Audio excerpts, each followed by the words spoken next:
1막 고요 속의 공허. 새벽 공기는 언제나 맑습니다.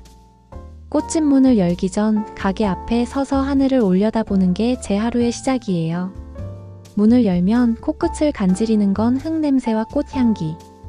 장미, 백합, 프리지어 꽃들은 저마다의 향기를 뿜으며 저를 맞아주죠. 손님들은 웃으며 들어와 꽃을 고릅니다. 사장님, 오늘도 향기롭네요. 그럴 땐 저도 덩달아 웃습니다. 하지만 손님들이 떠나고 난 뒤 꽃집은 고요해집니다. 물통에서 졸졸 흐르는 물소리, 바람에 흔들리는 풍경소리. 그게 전부예요. 저는 49 윤정희. 남편을 잃은 지 10년이 됐습니다. 남편은 10살 연상이었고 저는 늘 의지하며 살았죠. 그런데 그날 갑작스러운 사고가 제 인생을 송두리째 바꿔버렸습니다. 그 후 딸만 바라보며 버텼습니다. 현지는 제 삶의 이유였죠. 하지만 이제 현지마저 대학에 들어가 기숙사 생활을 하면서 집을 떠났습니다. 집은 텅 비었습니다. 불 꺼진 거실, 대답 없는 벽. 혼자서 식탁에 앉아 밥을 뜨다 보면 문득 이런 생각이 듭니다. 나는 지금 누구를 위해 살고 있는 걸까? 그런 저에게 작은 위로가 되어주는 건 남편의 사진뿐이었습니다.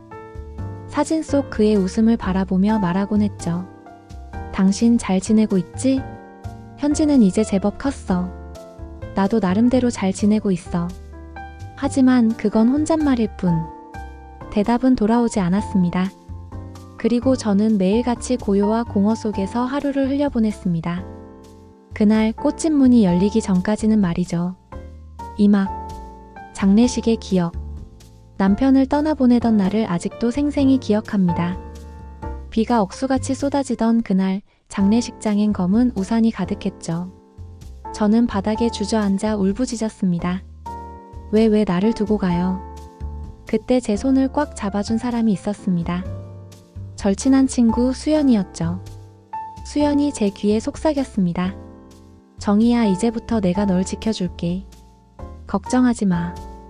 그 말은 제게 큰 위로였습니다. 그때만 해도 그 약속이 제 삶의 끈이 될 줄 알았죠. 하지만 지금 돌아보면 그 약속이야말로 제 운명을 오가맨 족쇄였는지도 모릅니다. 수연의 손길 속에는 따뜻함만 있었던 게 아니었거든요. 그 속에 제가 알아채지 못한 무거운 침묵이 숨어 있었습니다.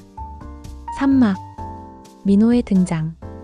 그날 꽃집 문이 열렸습니다. 그리고 낯익은 얼굴이 들어왔죠. 민호. 현지가 고등학생이었을 때 과외를 맡았던 선생님이었습니다. 민호. 사모님, 아니, 이제 그냥 정희 씨라고 불러도 될까요? 저는 순간 웃음이 터졌습니다. 그래, 이제 사모님 소리는 좀 어색하지. 민호는 잠시 망설이다 말을 꺼냈습니다. 혹시 꽃집 일 제가 도와드려도 될까요? 요즘 시간이 좀 있어서요. 저는 대수롭지 않게 받아들였죠. 하지만 그날 이후 민호는 자주 꽃집에 들렀습니다. 화분에 흙을 갈아주고 무거운 박스를 옮기고 커피를 건네며 저는 조금씩 그를 기다리게 됐습니다. 그리고 스스로를 다그쳤죠. 안 돼, 정희야. 넌 엄마야. 나이 차이도 있고 딸과 얽힌 인연이야. 이건 잘못된 거야. 그렇게 선을 긋고 버티려 했지만 민호의 웃음, 그의 다정함이 자꾸만 제 마음을 흔들었습니다. 3막 흔들리는 마음. 어느 날 민호가 제게 물었습니다. 정희 씨는 외롭지 않으세요? 저는 대답하지 못했습니다. 대신 그 질문이 제 마음속 깊은 곳을 파고들었습니다. 그날 밤 현지와 통화를 했습니다. 엄마, 요즘 잘 지내? 아, 나 바빠서 주말엔 못 내려가. 딸의 짧은 대답 속에서 저는 점점 더 외로워졌습니다. 다음 날 민호가 제 앞에서 고백했습니다. 정희 씨, 누군가에겐 위로가 또 누군가에겐 사랑이 될 수도 있어요. 저는 정희 씨를 사랑하게 됐습니다. 순간 제 가슴은 요동쳤습니다. 하지만 동시에 두려움이 몰려왔습니다. 이건 안 되는 일이라고 스스로를 다그쳤습니다. 그럼에도 불구하고 제 마음은 이미 흔들리고 있었습니다. 5막 폭발하는 갈등. 그 순간이었습니다.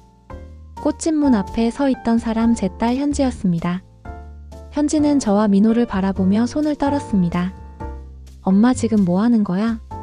저는 아무 말도 못했습니다. 그러자 현지가 울먹이며 소리쳤습니다. 아빠는 사고로 죽은 게 아니잖아. 엄마는 그걸 알면서. 그 말은 제 심장을 찔렀습니다. 현지야, 무슨 말이야? 그게 무슨 소리야? 하지만 현지는 대답하지 않고 눈물을 흘리며 달아나 버렸습니다. 저는 꽃집 한가운데 서서 무너져 내렸습니다. 육막, 숨겨진 진실. 저는 곧장 수연을 찾아갔습니다. 수연아, 말해줘. 남편 그날 정말 사고였어? 수연은 한참을 침묵하다가 결국 눈을 감으며 말했죠. 정희야, 미안해. 사실 내 남편은 회사 비리를 막으려다 위험에 휘말린 거야. 그걸 내가 알면서도 막지 못했어. 아니, 어쩌면 모른 척한 걸지도 몰라. 널 지켜주겠다고 했던 말은 결국 진실을 묻겠다는 말이었어. 저는 충격에 휩싸였습니다. 믿었던 친구가 10년 동안 그런 진실을 숨기고 있었다니.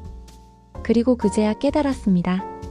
장례식장에서 수연이 제 손을 잡고 했던 그 약속이 저를 오가맨 족쇄였다는 걸요.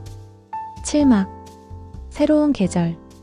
그날 밤 민호가 제게 다가왔습니다. 정희 씨, 사실 제가 당신 곁에 온 건 우연이 아니었어요. 저는 당신 남편 사건을 조사하고 있었고 진실을 알려주고 싶었죠. 하지만 시간이 흐르면서 알게 됐습니다.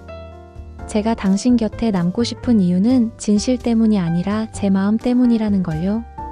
저는 진심으로 정희 씨를 사랑합니다. 저는 혼란스러웠습니다. 배신감과 분노 그리고 설렘이 동시에 몰려왔습니다. 하지만 긴 밤을 지나며 깨달았습니다. 사랑은 죄가 아니라 용기라는 걸요. 봄이 찾아왔습니다. 꽃집 앞에 벚꽃잎이 흩날리고 햇살이 따뜻하게 내리쬐었습니다. 저는 민호에게 말했습니다. 우리가 겪은 건 우연이 아니라 어쩌면 운명일지도 몰라요.